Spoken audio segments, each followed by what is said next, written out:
and welcome to the March edition of My Life in Art. I'm John Meyer, the president of PAC. It's my pleasure to welcome you to the show. And would you all please help me welcome our guest today, visual artist Bill Nebeker. Thanks for being here, Bill. Oh, my pleasure, John. Thank awesome. Now, you were raised here in Prescott, but you were born elsewhere. Where were you born, and why did you move here to Prescott? Okay, yeah, I've lived here most of my life, but I was born in Twin Falls, Idaho. Okay. And ended up acquiring asthma as a young kid on all the farming, ranching, dirt and dust and whichever. Right. And it was getting fairly bad, so our local doctors told my folks he had just read an article about a little place called Prescott, Arizona that had the cleanest air in the world. You ought to take that kid there. Yeah. So my dad got somebody, they had people there could run the place. And they came out here in the summer of 1948, and for all of us are old enough that lived here, on the east end of Gurley Street, there was a little old Texaco station called Juniper Courts that had little duplex cottages there on the place. Well, we got to meet the people there, and we stayed in those little cottages. And my dad got a job working on Long Meadow Ranch. It was owned by a lady named Mrs. Wilson at that time, and Jack Dew was a manager. So we lived out there one whole summer, and I totally outgrew asthma in one summer, living here in Prescott. Wow. So, but we really liked it here. And so went back to Idaho, and I was really good for another 5 years, and then it came back worse than ever. Well, my folks liked it so well here, they just sold everything in Idaho, and we packed up and moved back here to Prescott in 1953. Very good. So that's how we got here. Very good. Excuse me. Now, it says in your bio that you started out whittling animals, and then it eventually moved into some toys. How did that start? Well, yeah, I never did. I wasn't, never saw any real fine art firsthand. I mean, as a young kid, we didn't go in very many museums or anything like that. But I always had this, I always loved making things. I was always whittling dogs, whittling horses, making miniature saddles.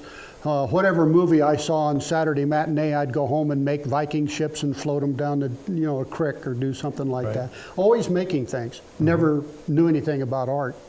Then as I got older and went to high school, we really didn't have an art class. It was called crafts class. Still didn't think anything about real art. But I knew that we had a famous artist in the area named George Phippen, because I went to school with the kids. Right. And my folks knew all about George Phippen. And I later on got to know about him because he would get the covers of Western Horseman magazines, and he did the Brown and Bigelow catalogs. Well, I was absolutely fascinated with the bronzes. Couldn't figure out, how do you do that? It was amazed me anyhow. This was clear after I was out of high school. I went a year to U of A and a half year down at Flagstaff College, and wasn't interested, had no idea what I was going to do with my life. And met my lovely wife, who is here in the audience with us. But we were going together, and my folks said to us, we're going to go see a one-man show of George Phippen's, come and go with us. So we went down to, on North Cortez. There was a place, I think it was called Pioneer Bank at the time. George Phippen had a one-man art show there, and I was absolutely mesmerized. I went down there every spare minute I could, and I ended up, we had gotten married. I went to a little art store we had up here on South Montezuma called the Cobweb Hall. I bought the wrong kind of clay. I bought potter's clay and was trying to do, bucking horses and cattle and human feet. And then, of course, it kept drying up and falling apart. I didn't know anything about it, but I was having a ball. I wanted to learn how to do that. Never, ever thought of going anywhere with it. In fact, at that period of time, there wasn't really anywhere to go to get art direction or schooling, other than the universities, but they were not into realism at all. That was real passé during that period of time. Sometimes a guy'd come through town and he'd set up for a week and give drawing classes or something like that, and I took one of those.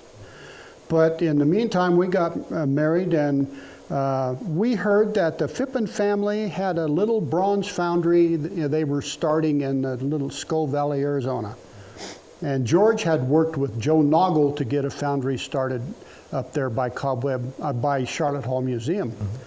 And but he wanted to improve the casting quality, and so he had since passed on. Now, he was the man that inspired me to try to become an artist. I never ever got to meet him.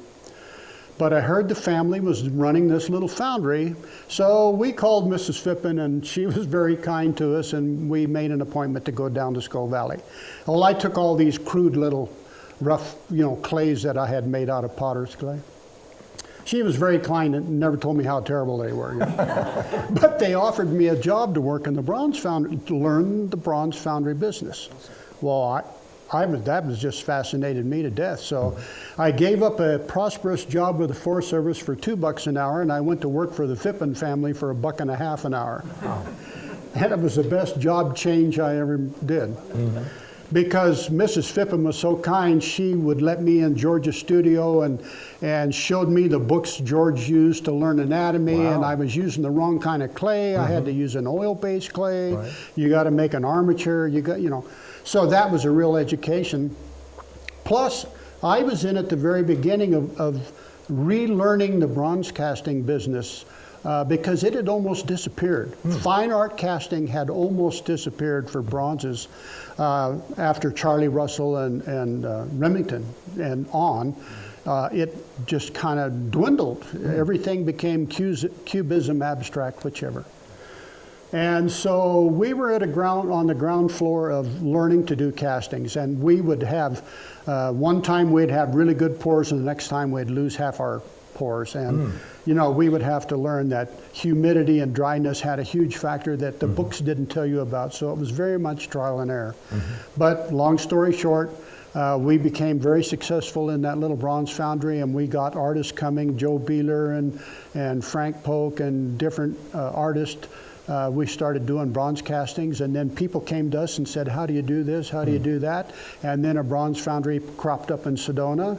And the Noggle family actually made a family tree of all the foundries across the Southwest that started from knowledge they learned from that little foundry in Skull Valley, Arizona.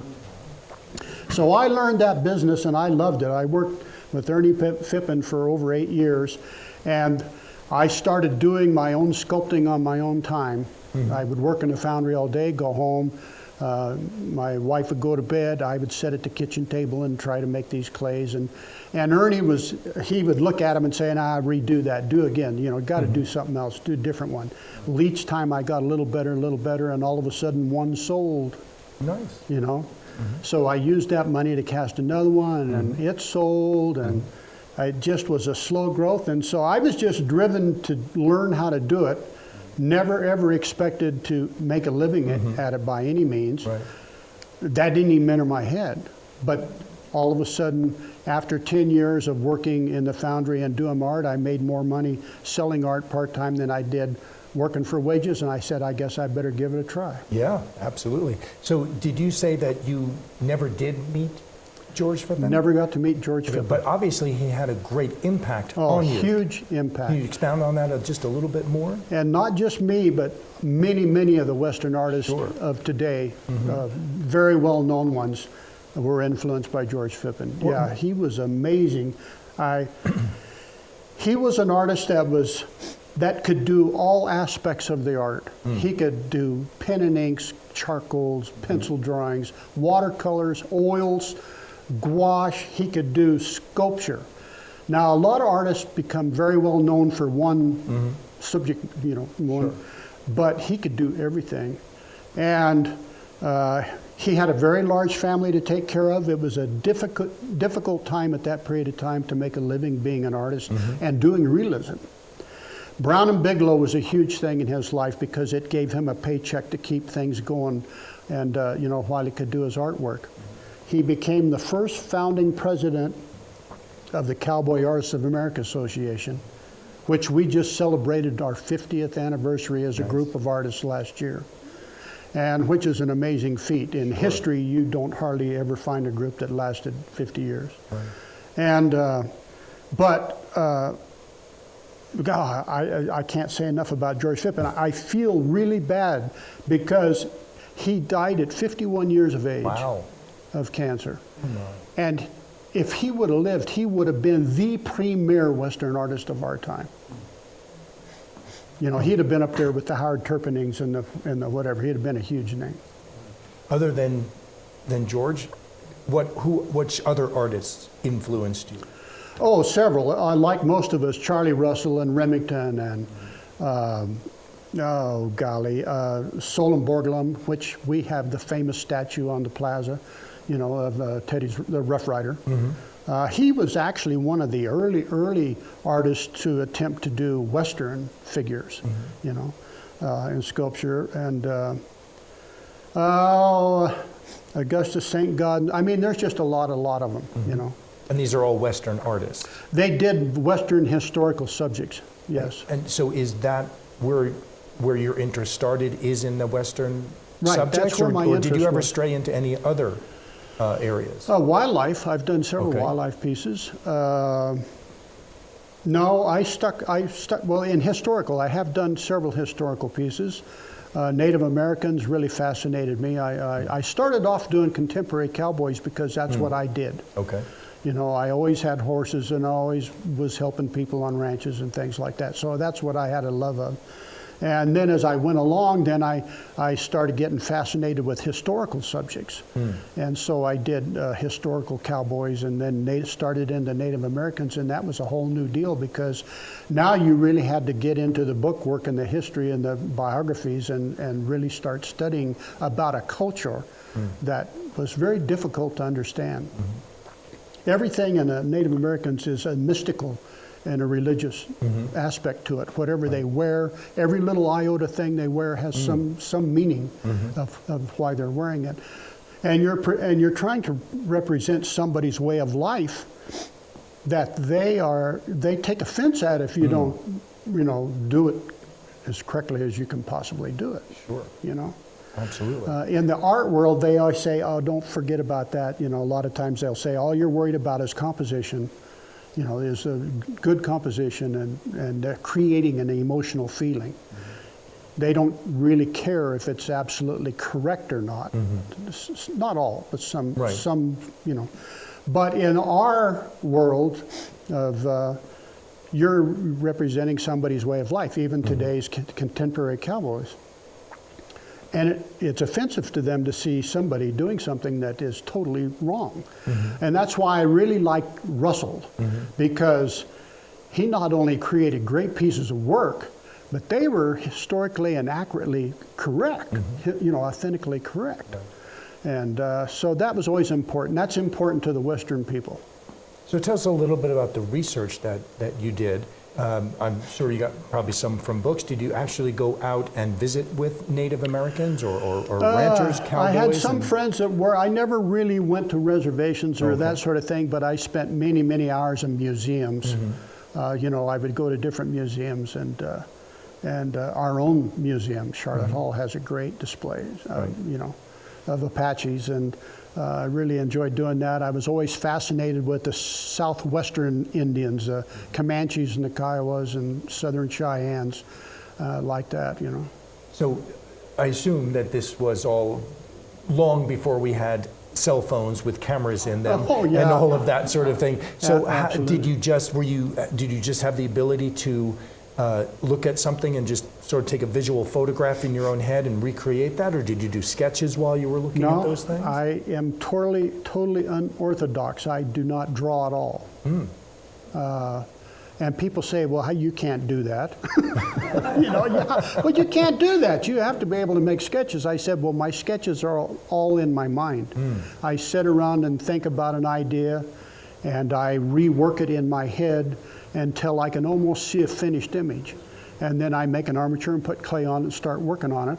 And then as I go along, I say, okay, if I move this here and twist this here, it creates a better composition. And I change it as I go. But Ideas, a lot of the contemporary stuff is because it's things I do or I've seen done. The historical parts are just because I've read stories or looked through museums or read every book I could find, and I put an image in my head, this would really make a neat piece of art.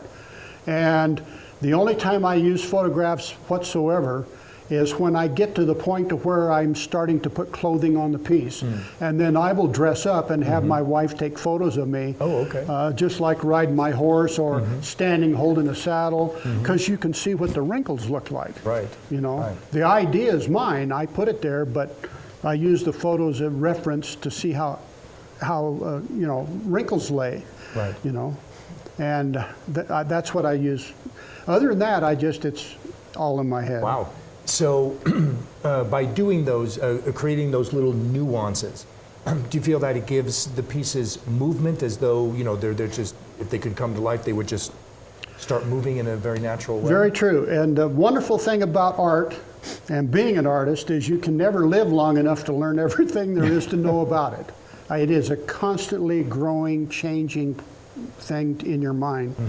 And when you first start, your whole aspect is on everything's got to be just right on the outside. And, you know, instead of starting with the skeleton frame and making sure you have a composition and correct anatomy, once you have a correct anatomy, it doesn't matter what you put on the outside, it always looks correct. You know, if it's a horse, even though it's very rough and loose, if the anatomy is correct, proportions, it still looks great. But no matter what you put on the outside, if it isn't, you know, correct anatomy-wise, it always looks off. Something always looks wrong. Well, as a young artist, you always spend too much time worrying about what's on the outside of it than you do the inside of it. And so as you go along, you say, hey, you know, I got to worry more about the other and learn the other part later. But then you learn that you don't put in every wrinkle. If you actually put in every wrinkle that there is, it just looks busy, looks way too busy. So you learn to take the major wrinkles and put those in, and then a couple of small ones. And, you know, you learn to move and take, and if I take this away, it looks better. If I put something there, it looks, and that starts giving it life instead of looking stiff. Yeah. This may sound like a strange question, and it's because I am not a visual artist in any stretch of the imagination. I'm one of those people who, you know, just say, oh, I can't even draw a straight line. I lost myself here. Oh, that's okay. Do any of your pieces talk to you as you're doing them? Do they shout out for, no, this is the wrong position I'm in, I need to be in a different position? And I don't mean that in a psychotic way at all. I mean, it seems that there's got to be some kind of relationship between you and the piece. Oh, there has to be. Yeah, absolutely. And after you've done it as many years, I've been doing this over 40 years now. A lot of people say, oh my gosh, it must be just easy as cake, easy as pie for you now. You just whip out a horse or whip out a cowboy or whichever, you know. It's always a struggle. And there's always a new set of problems that arise. And you become blind to your own mistakes.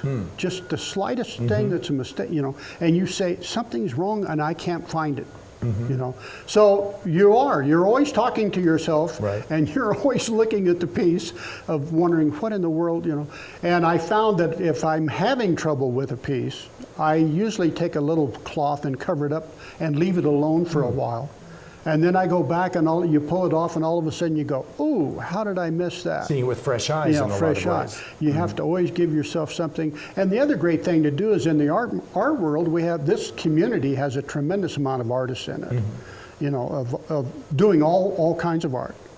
And if you have a friend, it's always nice to have somebody come by and look at it and say, What do you see? You know, well, if you moved that there, if you did this, it'd give a better, you know, definition or something. You know. So you're always constant trying to improve, and that's why you can't ever live long enough to ever get it. But one time you'll start a piece and it just goes as smooth, and everything falls into place, and you get done and you go, wow, you know. Yeah. Well, it's very much that way. And the next one, you'd think, I've never done this. What am I doing? I don't even know how to do this anymore, you know. Well, as an actor, or a director, I go through that same sort of thing. You know, I look at a script, if I'm approaching it as an actor, and I'm going, how am I ever going to make this work? You know, and then again, you have fresh eyes, it's rehearsals, repeating it over and over again until, you know, something finally happens. Right. I asked this once of another visual artist. Somehow it had come up in the conversation. Do you listen to music while you're creating? And if you do, what kind of music do you listen to? And does it influence you at all? Well, I do all kinds of things. A lot of times I just have old movies on television. And it's just the noise going on. But then sometimes I'll get tired of that, and I put in like Lonesome Dove, tracks from Lonesome Dove, or, you know, and then I'll listen to Creedence Clearwater. Who knows? I mean, I just get things going, you know. Sure. So whatever hits me for the day. I play guitar. Oh, okay. So I love a lot of, I love, you know, guitar music. So I'll put on somebody who I really like their guitar playing. Okay. And just it's something in the background, noise in the background kind of keeps me, I enjoy that, you know. Where do most of your ideas for a piece come from? Dreams, just happen to see something that clicks and it hits you, or? Yeah, you know, well, like any horseback thing, I mean, you try to keep in it.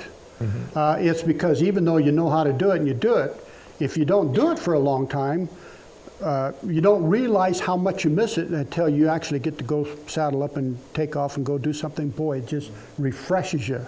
You know, it just refreshes you, and you think, man, how lucky am I? I get to come out here and drag calves and be in a Brandon and do all the stuff, and I get to go home and do my artwork. You know, where other artists that don't, they're trying to do that subject matter. They're scrambling, trying to, you know, it makes it more difficult for them. So. But the biggest thing is I just start thinking of a subject. And then I'll go dig up a book somewhere I got a huge library. I'll dig a book out and I'll start looking through it and reading stories about something that happened to a mountain man or some, and I'll just keep doing, and then it'll get the juices flowing. Right. You know, and then you'll say, wow, I'm going to do that. I'm going to do that. You know, and then I have a huge file of pictures out of magazines or horses in certain positions or whichever it is. You know, I got a big file of photographs I've taken of animals or. Have you ever, I assume as an artist, you probably look at a lot of other people's works and, you know, see if either they inspire you or whatever. Have you ever come across a piece or a couple of pieces where you go, wow, I wish I had done that piece? Oh, sure. Oh, yeah. Yeah, that always happens. And the other thing is several times you run across somebody you don't even know you're at an art show, and they've got something and you got something that's very similar to each other's. You know, there's hardly anything new under the sun in the art world. And it used to bother me when I first started. You were very protective of your ideas. Oh, somebody took my idea. You know, hey. You know, if that's the case, then none of us could be doing it because some Indian already painted it on a wall somewhere, you know, and they're going to paint a horse or animal on the wall. And it's just like bucking horses. My Lord, how many different versions have you seen? But the thing is, there's still people who haven't seen one or own one, you know. Russell had so many different versions. So everybody's got the right to do an idea and see a thing they like and represent it the way they want. Now, if they make an exact copy of somebody else's artwork, that's, you know. But there's always sometimes going to be something similar to an idea. Right. Yeah. Absolutely. So in your bio, your work is described as being quiet tributes, having subtle humor and wry observations, and that you weave an unobtrusive storyline into your work. Can you give us some insight into how those qualities are created and possibly some examples of them, and maybe some of them are right here? One thing that Western art had that some other forms of art didn't was it usually always told a story. You know, Phippin's work and Russell's work, it always, if you look at it, there's a story taking place in there, you know. And George also was very good at every now and then he would do a piece that had this little subtle bit of humor in it, had a little touch of humor. Like what? Can you give us an example? Like he had one where he did a drawing of it and then he did a painting of it, and he's got this horse in the back of his truck. It's got a rack on it, and the horse is in there, and the horse is looking over, and he's standing out there. He's got his hat off, scratching his head, and there's a horseshoe sticking out of the tire. And it said the title was "When the Past Puts a Hole in the Present." You know, it got them little things of humor. Okay. I've done pieces like that over the years. I did a little play on artist. I have a horse that's hobbled, and the bridle's pulled off, hanging on the saddle horn, and the artist is got his hat, you know, dressed like a cowboy, and he's kneeling on one knee, and he's holding up a big sketch pad, and he's doing this sketch. He's looking out there doing a sketch of something, and the horse is looking over his shoulder, and I called it the critic. You know. And so I'd like to do little pieces like that have.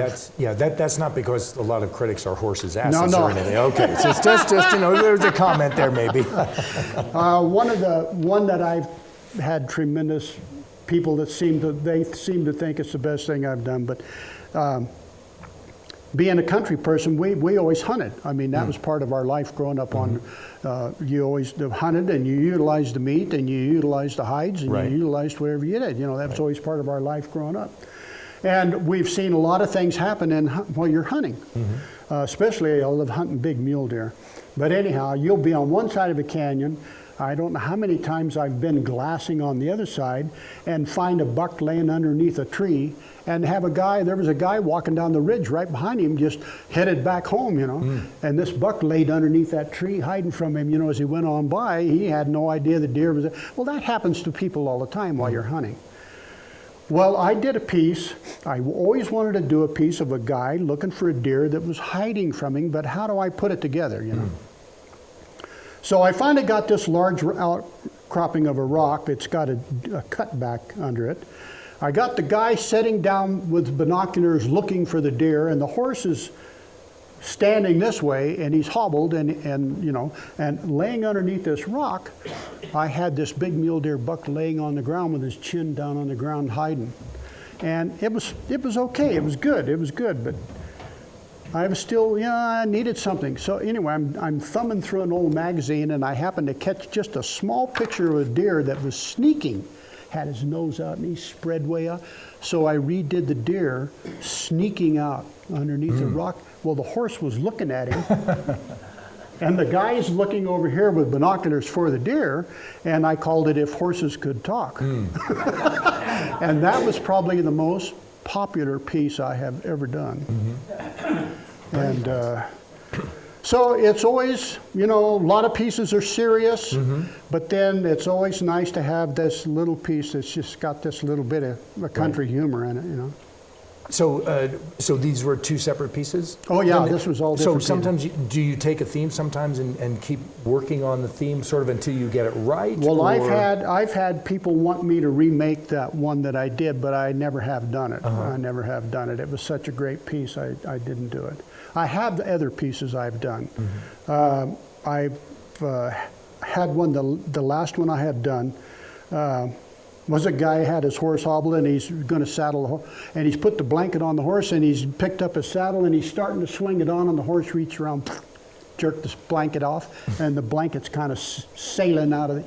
And I called it, in fact, friends of mine sitting here named the piece for me. It was called Horsing Around. Ah, very nice. And that was an extremely popular piece. Very good. Now, you can obviously make more than one copy from all of that. Right, so bronzes are additions. Right, yeah. Okay. Now, speaking of that, okay, I'll come back to the other question in a moment. Years ago, I was working as an arts administrator for an arts organization in Florida, and we brought in a fellow who does bronze. And as part of his visit with us, there was a time where he had a PowerPoint, I believe it was, some pictures of him going through the entire process from beginning to end. Can you give us an overview of how that works? I think there may be a lot of people who don't really understand the process. It's a really long process from what I understand of making a bronze. It is very, very difficult. When you actually see how it's done and how long it takes, then you realize why they are so expensive. But the artist scopes in some material. It's either stone, clay, wood carvings. Any of those things can be made into an addition of bronze castings. What you have to make first is an original mold of your clay, which is done with a type of rubber, a type of silicon rubber. And over the years, this was a real tough deal to do for sculptors because the rubber wasn't of good quality, and you'd only get so many castings before it would wear out. And this is where the old saying, you had to get an early number to get a good casting, and as the numbers went down, they got less and less, you know, the quality of the casting was less. But the things they have nowadays are so good, you can't tell number 30 casting from number 1 casting, and the quality is so good. But anyhow, the foundry process is very difficult to explain without being able to see photographs. Sure. But most of this casting, you know, this is an ancient process. It actually started in the Egyptian time of the Egyptians, this lost wax process, it's called. And the Greeks and the Italians really did extremely well with the process. So what you have to do is you now have a subject that is clay, and you have got to get it into a wax form so that the wax can be melted out of a mold and the bronze metal can be poured into the mold. And when it solidifies, you break the mold apart and you have a bronze casting. So this is a long, drawn-out process. It takes up to 6 weeks to go through to get one casting. So you take your clay to the foundry, and depending on how complicated it is, now something, you know, like this wouldn't be too difficult, but that piece there is very difficult because he's holding a saddle in his arm. So you have to cut the arm off that holds the rifle, and you have to cut the arm off that holds the saddle, and then you make molds of those separate from the main piece. And this process of making a mold is you have to go around with shims, and you have to make everything in half so that you have 2 pieces to come apart. So each one of these boots would be taken off the base and laid down on clay and shimmed, and then they use a silicon clay that you mix with a catalyst, paint on with a soft brush. It flows like molasses, and when it sets up, it becomes a stretchable rubber. But it picks up even fingerprints on the clay. It picks up so much detail. And you do it in a series of coats, and when the rubber's thick enough, you put a plaster backing on it, turn it over, and clean up the edges, and start over by painting rubber on the second half, painting it, putting plaster on it, pull the 2 halves apart, take the clay out, it's pretty well ruined, but when you put those molds together, it has a hole in it for access to pouring, and you pour hot wax in it. And you pour wax in, pour wax out, each time leaves a thin wall. When you get it to about 1/4 of an inch thick, you let it totally cool, and you gently pry the plaster parts of half, peel the rubber off gently, and now you have a wax subject that looked just like the clay. So now you got half line, you got to clean all that up and touch it up. You'll have air bubbles, you got to use a little hot tool, melt wax. It takes a long time to clean all this back up to where it looks just now like the clay. And if it's done in many pieces, each one of those has to be cleaned up, cast separately, and then welded all back together. So each wax goes through, this is the one where everybody gets lost. It's called spruing and venting. You have to have a way of getting metal through a mold to wherever the subject is. So you take the wax and you attach, it looks like a miniature bird cage. It's made out of wax dowels, and they're soft and pliable. And you start at the head with one, and then you make a runner go all the way down on each side 4 ways, and you attach it in short stubby pieces. You attach it to specific places, like the horse's nose, the bottom of the stirrups, the bottom of each hoof, into the belly, to the elbows. You have to attach these runners in specific areas. They all come to a focal point, and you have, it looks like a styrofoam cup made out of wax. And you melt all these things together, and that's called the spruing and venting. Now this is emerged in a big vat of ceramic shell material. and it's a liquid that's being stirred constantly. And you dip it in and you take it out and you use the bottom of the pork cup as a pedestal, let this drip, and you lightly dust it with, it looks like sand, but it isn't, but it's very fine granules. Zircon is one of the subjects used. You lightly sprinkle it. As it dries on there, it gives it tooth for the next coat. And then when it's dry, you dip it in the piece again. Well, each time you do that, it takes a week. Dipping out, letting it dry, dipping it out, letting it dry. It gets to be about 1.5 inches thick. Now, the wax and the runners and the pour cup are all inside this big ceramic shell mold. The bottom of the pour cup is just wax. Now imagine if you took the drain plug out of the car and all the oil would drain out of the engine. Well, when you put this mold setting on the pour cup upside down, it acts as a drain plug. As you cook this mold, the wax starts dripping and dripping and running out and running out and dripping and running out. Pretty soon it is cherry red hot, and everything is burnt out of that mold. Everything that was wax, every piece you see here that was wax is all now gone, living an empty void.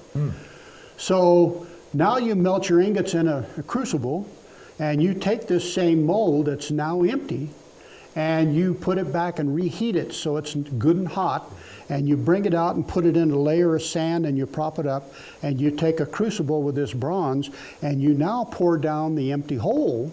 It runs down inside, goes through all those little vents, you know, fills up, and then you let it solidify. Now you got to take this mold and a hammer and break that plaster off of it. And inside will be the piece that's bronze, but so's all the wax runners. So they all have to be cut off. Now you use grinders, chisels, files to resurface it wherever those were attached to the subject. You can't leave, they'll see it. So you got to make it look like it's invisible. And you clean that bronze up until it's all perfect the way you want it. And then it goes through the coloring process, which is called patina. And you heat it with a torch. And chemicals come in a granule form, powder form, and you dilute it with water. And as you heat it to the proper temperature, which is when you put a little drop of water on it, it just slightly evaporates. You got to try to control that temperature with a torch on, off, on, off. As you are working on the piece, you dip your brush in, shake off the excess, and as you brush it, the chemicals make a reaction with the copper that is in the metal. Instantaneously, it will change color. And if you're putting reddish browns on, it looks like rust. And you turn the piece, heat, put it on, wash off the excess, dip it, brush it in, keep the heat going on and off. You got to keep that control of that heat. And when you get this piece all done, it looks like it's set outside and was rusted. And if you wanted green, you use cupric nitrate that makes it all green. There's every kind of patina in the world they've learned how to do now. And then once that's all done and you've got it there, you let it cool down, then you put a thin layer of wax on it. And my patinas are called dusty patinas because we don't put hot wax on it. We take and dip a brush in wax and we just lightly go over it and hit the high spots, but it looks like it's got dust in the cracks. And so that is an art unto itself. The bronze casting business is everybody in there is an artist of their own. Right. And there's got to be times where there's a step that just goes wrong and everything falls apart. Well, there used to be when we all first started, but I tell you, they all have it down really good now. Oh, okay. Yeah, the bronze business is going big and strong. And what's it called? Ed Riley's, what's the name of the firm? Bronzesmith, the Bronzesmith out in Prescott Valley, they give tours. And if anybody could ever have a chance, I think it's on Tuesdays, if you can call and set yourself up for a tour, it is amazing when you see the process and progress. Oh, awesome. Now, I'm looking at the piece on my far left. The reins of those horses, would that all have to be done separately? That must be very delicate work and very difficult to do. That is done separately. That is not cast. That is made out of copper wire. That's made out of copper wire. And the ropes are all twisted counterclockwise, just like a real rope would be. And because they're copper, why they take, with the chemical, they just take a patina like the regular bronze. And if you want the range, they have tools where they run the wire through a roller and they flatten it. And they can make range at any size you want. And why is rope or these wires done counterclockwise? Because that is the way, I don't know, that's just the way a catch rope has always been made. Okay. It's because you're swinging it this direction, but it's wound this way. It doesn't tend to kink on you as easily if it was twisted the other way. Okay. Now, you've received many commissions through the years for specific pieces. Can you describe the process from the first phone call to the delivery? We don't have to do all the whole bronze thing again because we just went through that. But about how long of a process is it? Is it, you know, do you get an idea right away? Does it take some time? What happens? You're looking at a year to 2 years. Wow. On a big monument process. First thing is doing all the contract business of doing, I'll do this, you do that, you pay me here, you pay me. And then if you're working with cities, then you're working with city councils, and you got to appease everybody that's on this council. Everybody's got an idea what they want, and and this whole thing. Well, the very first one I ever got involved with was for my own hometown. And that's when I did this piece here. This is a Prescott Early Settlers, you know. And we had a mayor, Jerry Wagner. She was a president on the Prescott Art Trust, and they decided they wanted another monument because we had the famous Solon Borglum piece down on the plaza. So they opened it up to any artist in Yavapai County.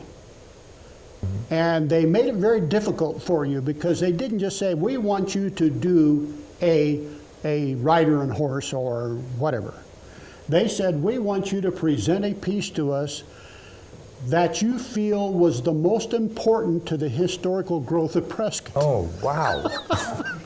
You know, who was important to the growth of oh my God. Goodness gracious. You know, so I kept thinking and thinking, what do you do? What do you do? My dad said, you got to put a woman in it. You got to put a woman in it, you know.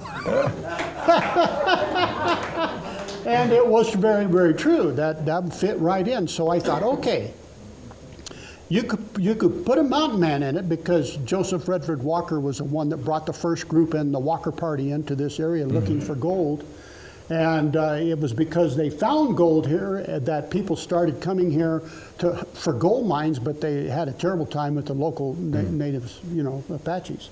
And so they actually had to end up bringing the army in here. That's why we had Fort Whipple there, was to protect the miners working for gold. And of course things grew from there. But they weren't, the soldiers and the mountain men were not here to stay for the growth of the town and what happened. They were just here as needed. So the miners were really the first. So I depicted a miner. And then the freighters came because they had to bring supplies for the miners to build buildings and town, whatever. And so the freighters brought supplies, and they brought timber, and they brought everything they could bring.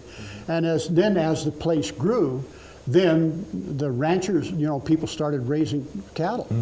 And then as things became civilized, you had the school marm, you know, the school was there. And and I don't know, I depicted, she's holding a Bible in her arm. That's what she's holding, and she's actually was shielding her face from the sun. So the way they put the piece out there was really kind of neat because the sun comes up in the east over there, and she's always kind of got her arm up, you know. But anyhow, that was my first deal. Now I made it in a 12-inch figure size, and I ended up winning the contest. Nice. For $10,000. Wow. And it cost $58,000 to cast this piece. So I told him, I said, this is going to be extremely hard for me, because when you point up, pointing up means making it larger than the actual size. Up, Because if you have a small mistake on this size, it's going to be a grand mistake in the big size. And if you read all the books about the previous artists before us that did all these big monuments, they would scale it up a third, fix all the imperfections, all the mistakes, scale it up and again a third, and on until they got to the correct size. They didn't go from here to there, you know. And I tried to tell them that, and they said, well, we don't have the money for that. We are going to have to sell the small editions that you gave us of the, you know, early settlers to raise enough money to pay for the casting of the big piece. So I knew I was in for a job, and I was. Man, when I got to that, and they didn't have a foundry in Prescott at that time that could do a piece that big. I had to go to Loveland, Colorado. They had a huge foundry there, and it was run by a guy named Bob Zimmerman. It was Loveland Fine Arts or something. No, what was it called? I forgot. Yeah, whatever.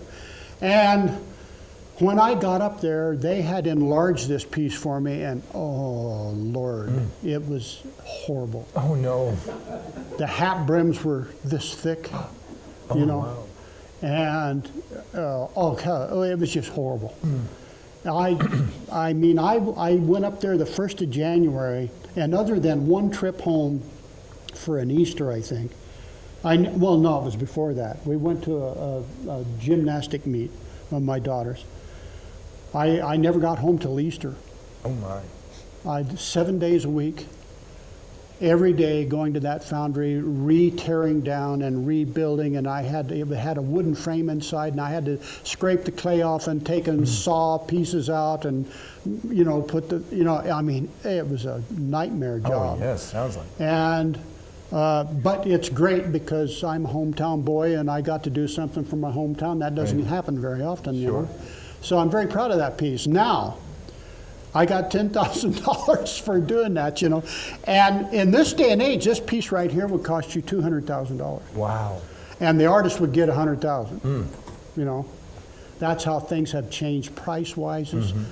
Casting costs, all those kinds of things have escalated very greatly. Now, since then, well, this piece here was the next one I did, and that was for the city of Glendale, Arizona. That was a territorial sheriff, and actually Carl Kendall here, right here, was the one that pointed this piece up for me that we got to work on. And we had a grand time doing that, and these pieces are, with the base and everything, they're looking at 10 feet figures. And the same thing on my early settlers. You know, the nude figure was 9 feet, but with everything on it was, you know, they're 10-foot figures. And so since then I've got to do, and each time you learn, okay, I need to do this before I start one of these things, I need to do something different. And the method that Carl came up with to do the inside armature was so much better than what I had to deal with, what they did over here. We actually did Coke cans. Oh, and we would dip them in wax and glue them together. And then you could take a hammer and beat on them and, you know, and do things like that. Wow. But I got to do several statues. This little piece right here, the Eyes of Texas, is actually an 1870s Texas Ranger. And I just delivered one last March to San Antonio, Texas, to a big museum there. Nice. Depicting an 1870s Texas Ranger. That's great. Everything Everything on him is historically accurate except for the hat.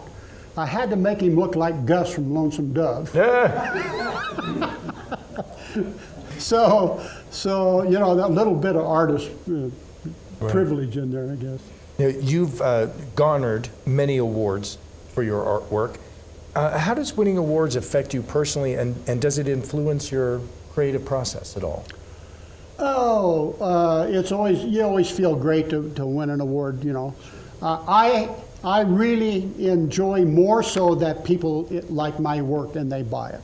I mean, to me, that is a bigger honor than winning an award. But if you do win an award, especially if it's like now to go back quite a ways to the beginning where I said George Phippen was the first founding president, I ended up becoming a president, 4-time president of that same organization. So how neat is that, to be inspired as a kid by George Phippen and go on to be in the same group that he was at the beginning of. And when you win an award from your own peers, it means a whole lot more to you. Sure, of course it does. Because art is in the eye of the beholder. Yes. And whoever you get to come in and judges, they have a different eye as to what pleases them than the next set of judges somebody else totally would win the same awards. Of course. But it's always nice to be acknowledged. Absolutely. Absolutely. And is there anything that you still want to accomplish as an artist that you haven't been able to up at this point? Is there still some big project or something you want to do that you haven't quite done yet? Well, oh yeah, I need to. I haven't really thought about that. Okay. But I do want to bring up another point here, and Yes. we need to. I'll have my wife bring that down. That's the one I really am proud of this. Besides the early settlers for hometown, this piece right here was a tremendous honor for me. I got chosen to be the sculptor to do our DPS memorial monument for all officers killed in the line of duty. It's down at the main office in Phoenix. And a guy that my schoolmate that we went to school together became a DPS officer. He's also the founder of Make-A-Wish, is Frank Shankwitz right over there, and his wife Katie. Frank was a DPS officer, and he got me this job to do this, and I was really proud to do this job. Oh, I bet. And we got that installed, and that's a tremendous honor. And you go down to Phoenix and you go to the main head office, and this piece is right out front.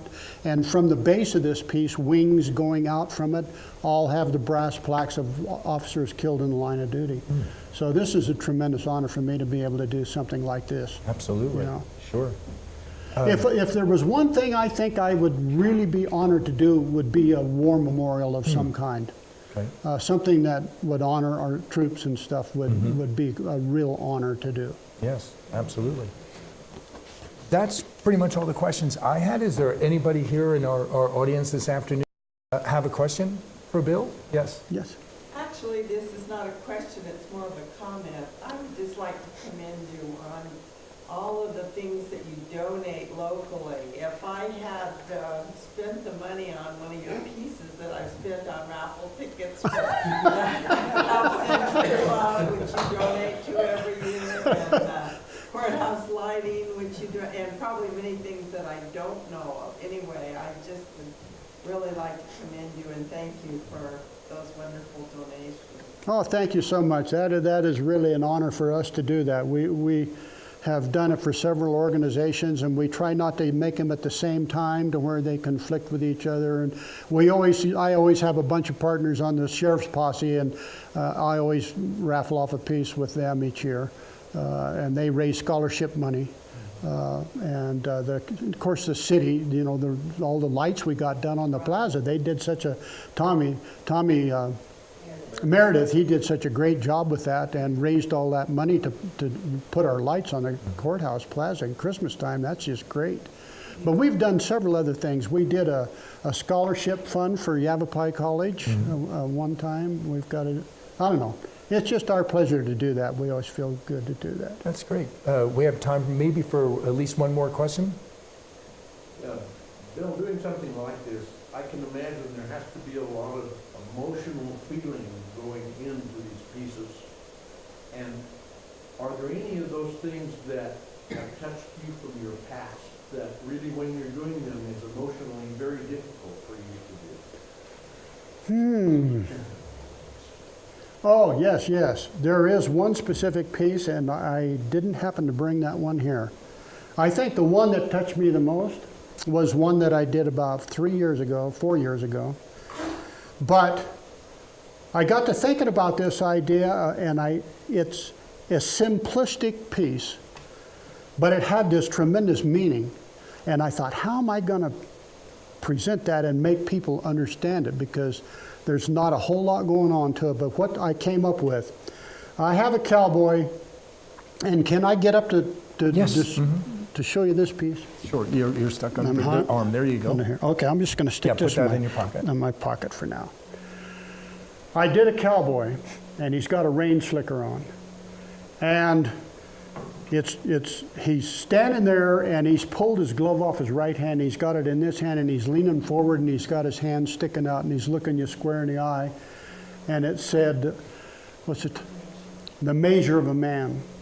And it's just this simple idea. And that to me was very emotional, and I caught it because people really took to it. It was probably one of my most successful selling pieces. One man bought 5 of them for every child that he had. This is what it's all about, your handshake. Nice. That's incredible. Then I think that's a great way to end the interview. Thank you everybody for being here. Thanks to Bill Nebeker. Thank you.